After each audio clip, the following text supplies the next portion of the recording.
Hey guys, what's up?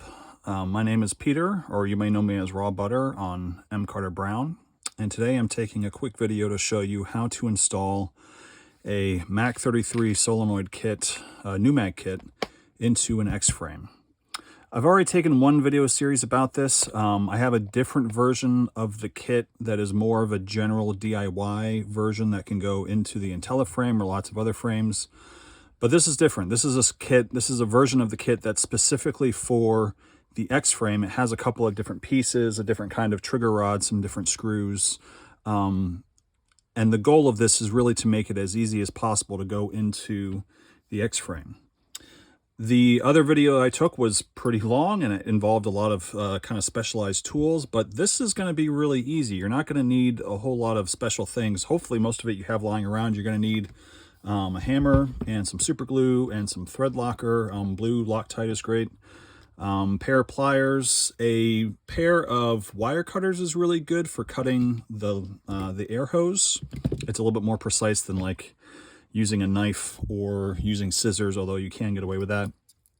You are going to need a very small flathead screwdriver. Some of the fittings inside of here have very small flathead things. So like you're not going to be able to get a regular size flathead in there. So you might need to buy one of these. And then lastly, you're going to need a set of needle pliers. You're at least going to need the round one and then a flat one. And so if you already have some, maybe you can get around that. But this is not expensive. You can get a set. I'll put a link in the description. You can get a decent set for less than $10. And that will really work for this. There's only a few slight things we have to change to the frame to get it to work, and it's going to go very quickly. So you don't need to get top-of-the-line files. You'll be fine with just the regular stuff. Okay, so that's the tools you need. Let's get started. The first thing that we're going to do is we need to remove the trigger pin that's inside, that's holding the trigger into place.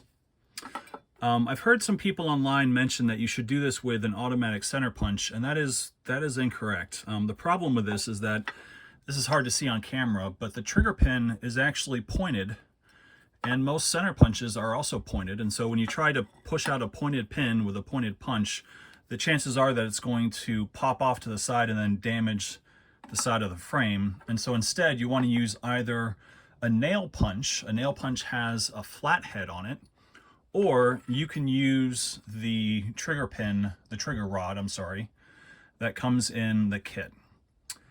What you want to do is make sure that your frame is on a good sturdy surface, not something that's going to wobble. Make sure the front of the frame is supported by something. I just have a, this is just a pack of Post-it notes because it's easily adjustable.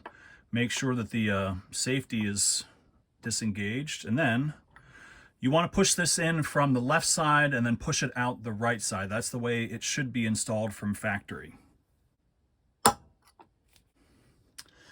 If it doesn't come out after one good hit, then you probably have the pin installed backwards. Maybe someone put it in there wrong.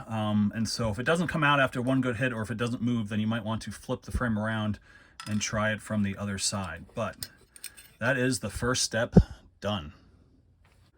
The second part of this project is doing a few little modifications to the trigger.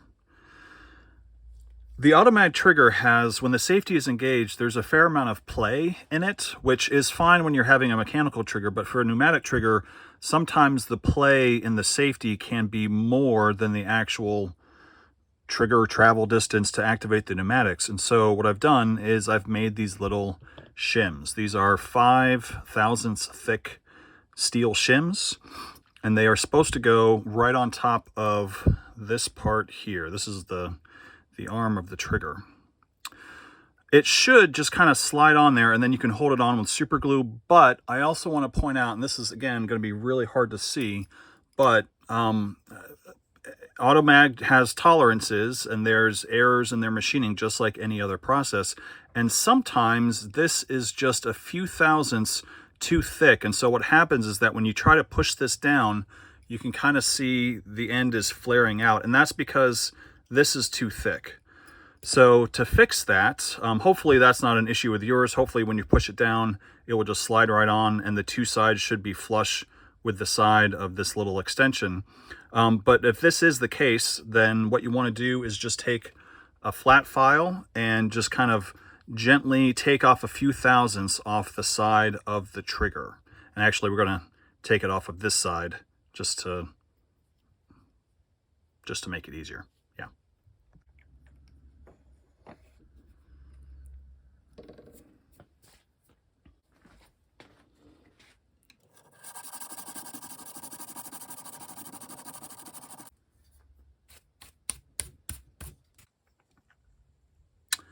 This doesn't take a long time. I think I spent maybe 30 seconds on this, but now, well, that one's still, it's kind of bent from before. Let's straighten that out a little bit.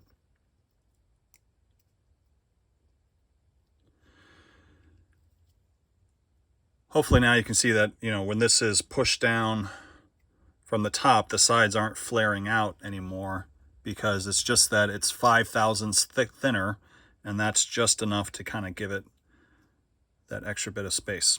Okay, so that's done, and then we're just going to hold the shim onto this little extension with some super glue. You only need super glue on the top. You can add it to the sides if you want to, but whenever I do that, I tend to glue my fingers to the trigger.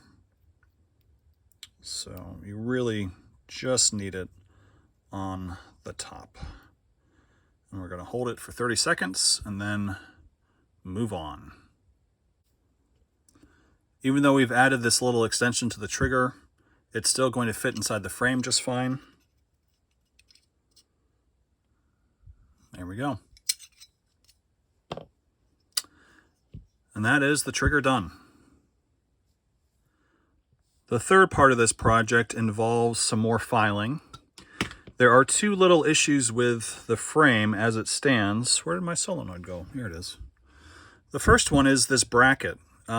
These slots in the bracket were not made for the MAC-33 solenoid. They were actually made for IntelliFeed switches, micro switches.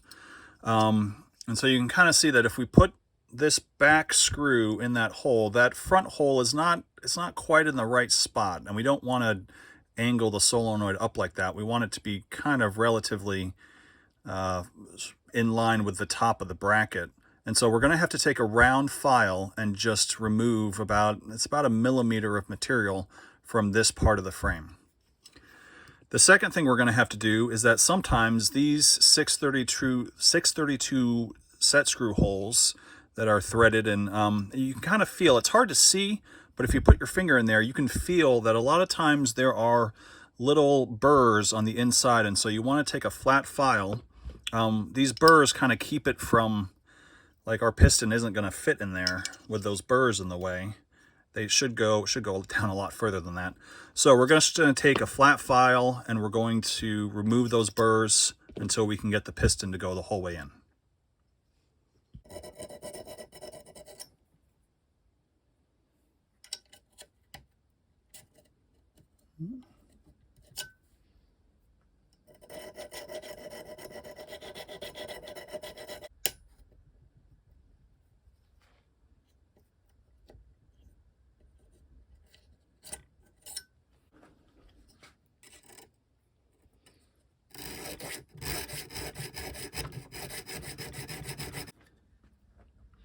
You do want to stop every once in a while while you're doing this to kind of just check to see your fitting, but you also want to make really sure that you don't get any metal filings inside the ports of the solenoid. That would be bad and cause some leaks. So I'm just going to see if I am... No, I'm not quite there yet. I'm almost there.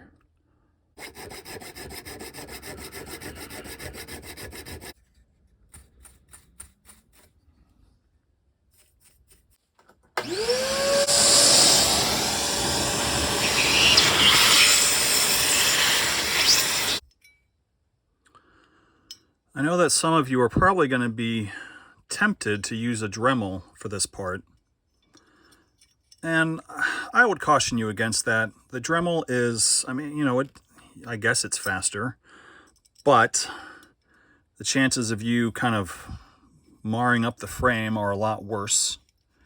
And this doesn't take long. I mean, these are super cheap files. They are not clean. I was not using oil. I was not using the right technique. And this took me less than 5 minutes to expand this slot so that the solenoid could fit in there. So I really think just using files is much more precise, and it's a better idea in this case. Now we're going to take the MAC-33 solenoid and we're going to assemble all the bits and pieces. I'm going to start with the number 2 port of the solenoid is going to be on the top. This is the out port that goes to the LPR. We're going to take the cap and install it this way with this thing on the bottom. Most people don't have an Allen key that's small enough. This is a 3/64 inch Allen key that works with the 080 screws. So I include one in the kit. And then you need to screw this on. You don't need to use Loktite on these 080 screws, and you don't need to tighten them down as tight as you can. This is 3D printed nylon, glass reinforced nylon. It's the same kind of stuff that they use for the body of the eMAC. And if you tighten down these screws too much, you could crack it. So don't do that. Just get them snug and then that will be fine. Next, we're going to pull out the 1/8 inch ball bearing. If I can get it out of the little kit, it is tiny. Likes to roll around. Try not to lose this one. Pop it in there.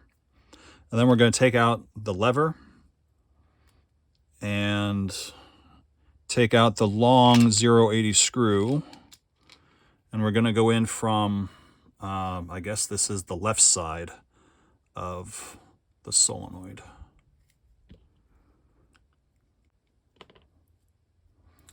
Again, there's no reason to over tighten this.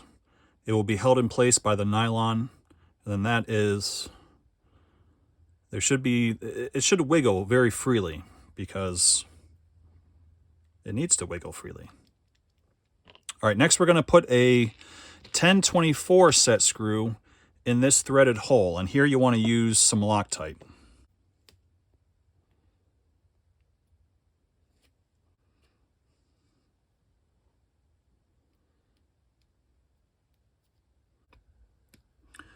We're going to install a elbow fitting in the back here, on the top here, facing backwards. We're going to install a straight fitting into the number 1 port on the bottom. The number 3 port is the vent. We're going to leave that open.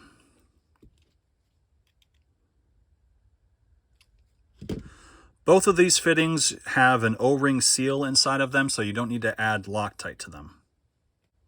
We're going to next take the 3 48 screws and the orange washers and install them on the front or the side of the solenoid.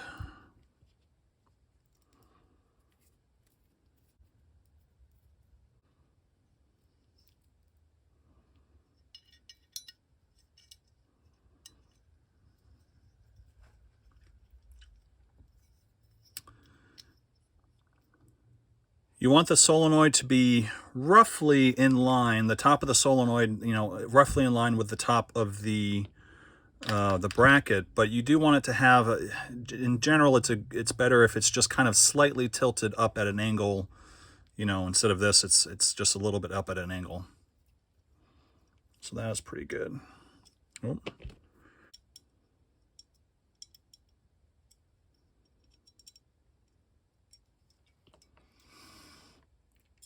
You want to check here that the arm of the solenoid can move freely. There's no binding, there's no rubbing. Next, let's put in the piston. I'm going to install another elbow here.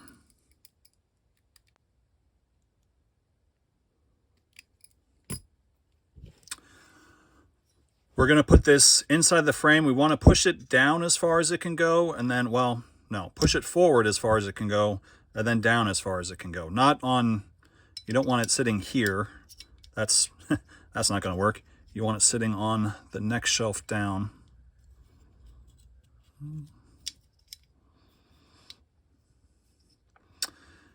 And this should be roughly, you know, parallel with the frame, the top of the frame. If you want to have it angled up just a little bit, you can do that too. You do not want to angle it down. That will cause issues. And then we should add some Loktite to these screws as well. We're going to use the 632 screws to hold it in place.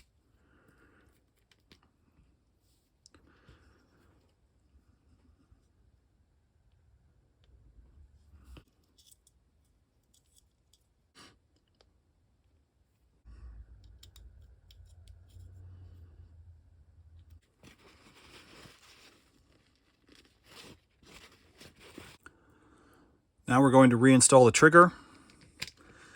We are not going to use the AGD trigger pin. Instead, I should have included this is a 1/8 inch, 1/2 inch long dowel pin, and we're going to use that instead. Oh, almost forgot about the trigger rod. We have to put that in there first. That's going to go right in there, and then the trigger gets installed.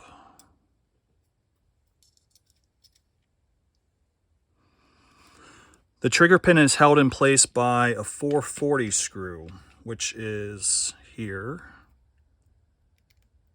The 3/64 inch Allen key works in the 440 screw, so you only need one to hold this in place. I mean, if you really want to buy another one and put it in there, that's fine, but you know, one screw is going to keep it firmly in place. You want to make sure here that the trigger resets on its own, that you don't have to push it forward with your finger. So this is actually a little bit too stiff right now. I'm going to take out the trigger and just make sure that there's nothing binding in there.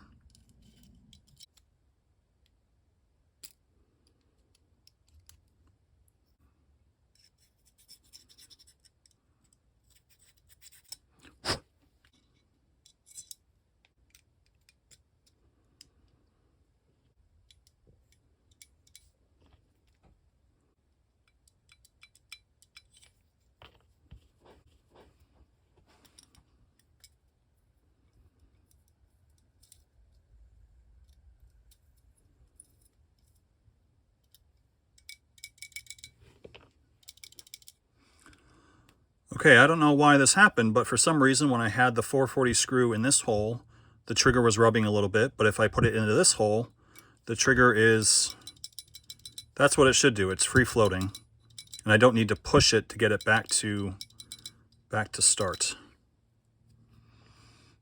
Okay, last thing we need to do is hook up some Airlines.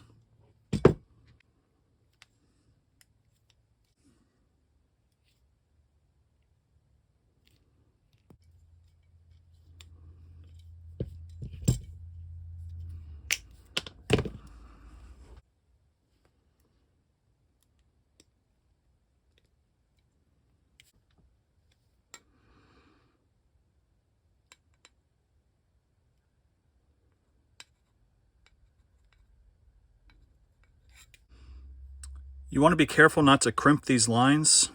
You might be tempted to fit the hose into that slot, but that's going to cause some air restrictions. So instead I'm going to do it that way. And then once the grips are on, that will kind of hold it in that position, and we have nice gentle curves going up to the piston. Not quite happy with how that is. I really want this top hose to be out of the way. You don't want it to rub it on. You don't want it to rub on the sear. But it should be okay if it's like that. If you really wanted to, you could take some super glue and kind of glue the hose to the side of the frame to hold it out of place. But this should be good to go. Okay, let's put our marker together. Before you get everything assembled, there are two minor adjustments that you need to make. The first one is that we need to remove the arm from the sear. You're going to notice when you look at this that one side of this arm has a rivet on it and the other side just has a hole and a pin. So you want to grab the side that has the rivet and just gently pull and twist a little bit.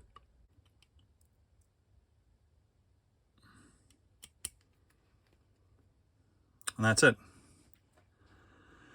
You do want to be careful not to pull this off with all your might because you can break these arms. This is spring steel. It's pretty tough stuff.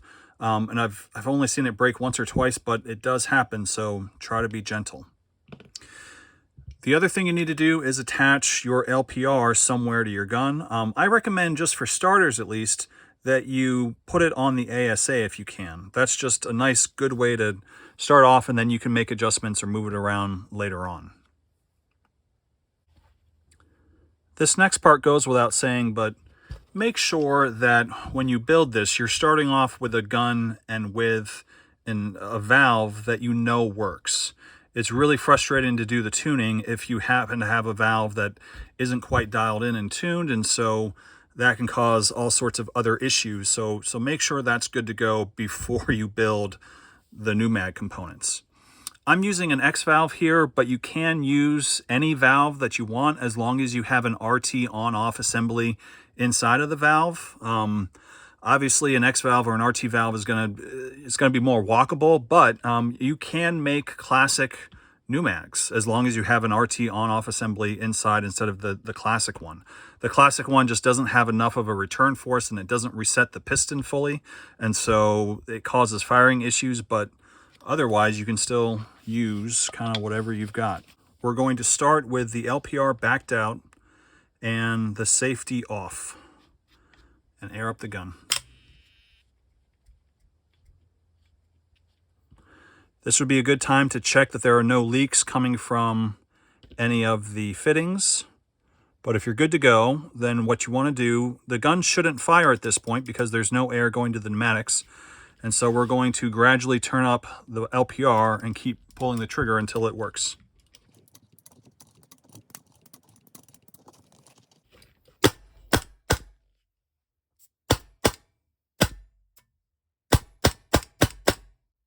Once you got the LPR adjusted to where it's shooting, I usually go a little bit further. I usually go maybe a quarter turn or a half turn more with the LPR just to make sure that you're getting enough air. If you stop right at where it starts shooting, it's good enough for tap firing, but when you do rapid fire or walking the trigger, you might have some shoot down issues, or not shoot down issues, but coughing issues because the piston isn't getting enough air. So we're going to go another half turn or quarter turn.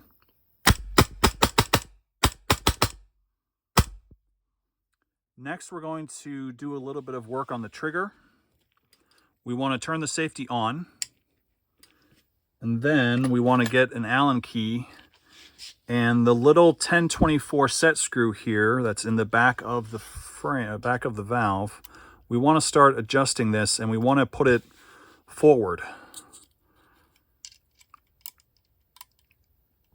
We want there to be as little play between the trigger, like when it's, well, that's actually, so when the safety is on,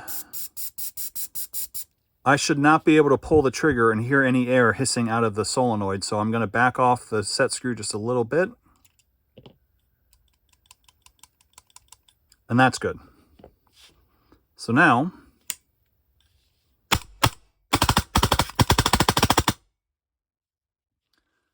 the last thing I need to tell you about is this little, well, second to last thing I need to tell you about is this little hole back here. When you degas the marker at the end of the day, normally what you would do with an Automag is if you want to take off the valve, you would just pull the trigger and that would push on the sear and push up the on-off pin that's inside of the body, and that keeps the valve from popping off. However, with a pneumag, that doesn't happen because there's no direct connection between the trigger and the sear. And so the valve is going to get stuck inside the body and it won't come out. This is why this little hole is here. You're going to use an Allen key and push up on the hole, and you should hear a good click. And you're pushing up the sear, you're engaging this pin, and then you can get the valve out and do all your usual maintenance. The last pieces inside your kit are 2 short 832 screws. And then you should also have some green O-rings and some white O-rings. The screws that come with most sets of grips are a little bit too long for this. Where's my Allen key? You can still use them down here, but up here it's going to cause a problem because of, well, the piston is there. And so when we try to put in this screw and we tighten it down as far as it can go, that's not very tight at all. Instead of this long screw, we're going to instead use this shorter screw. But even these shorter screws sometimes are too long. See, there's still just a little bit of play when I tighten this screw down, and I don't want that. So I'm going to use one of these O-rings just as a spacer. Put that on there, and then when I tighten this down, okay, now I can tighten that down and it's perfectly tight.